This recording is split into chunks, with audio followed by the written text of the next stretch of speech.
商會中學嘅徐志峰。我今日咧就想講下咧，對於今時今日香港嚟講咧，係文化傳承重要一啲啊，定係文化創新重要一啲嘅？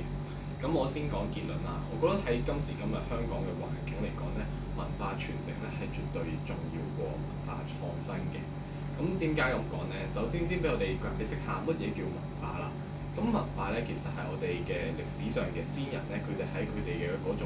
地理環境啊，嗰種艱苦嘅生活環境入面咧，慢慢發展落嚟，留低嘅各種技藝啊、智慧啊、文字啊，同埋跟住咧，佢哋帶俾我哋後人嘅一種所謂遺產啊。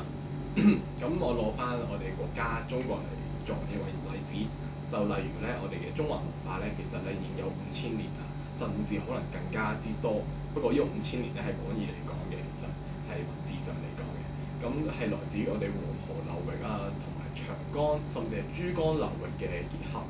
所以咧，跟住演變成我哋嘅中華文化，我哋嘅中華傳統，基本上就係咁樣嘅。咁我哋講下喺香港嘅文化嚟講咧，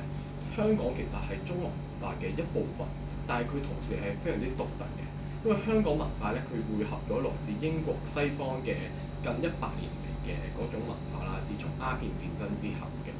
咁我講翻點解我會覺得喺香港嚟講文化傳承係重要一啲？因為我覺得喺香港咧呢個城市或者係高度資本主義化嘅城市嚟講咧，可能咧大家上精神健康啊或者精神世界咧係唔足夠嘅。因為雖然咧我哋香港人咧有個好重要嘅特點，就係所謂嘅舊現實主義啊或者利益環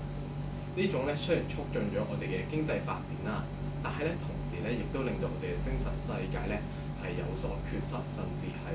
有啲唔夠味道嘅。例如近年嚟咧，香港咧有唔少學童咧係有輕生嘅念頭啦，大家嘅精神健康咧可能都會比較值得擔憂。我覺得我哋可以通過聯繫翻我哋嘅先人，因為文化傳承其實係同先人對話，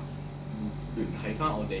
嘅歷史嘅一種方法。我覺得咁樣做咧，可以幫香港人咧揾翻屬於佢哋嘅身份認同感，嚟彌補翻佢哋嘅精神缺失嘅。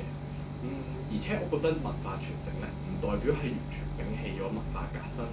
因為咧文化傳承咧，我哋係用翻我哋現代嘅語境嚟咧詮釋翻，用新嘅方式嚟詮釋我哋舊時嘅文化。咁樣其實都算係文化革新嘅一部分，因為我哋傳承嘅同時咧，亦同時係進行緊革新嘅，所以兩者互不衝突。但係咧，傳承呢個過程咧，先係導致革新嘅出現。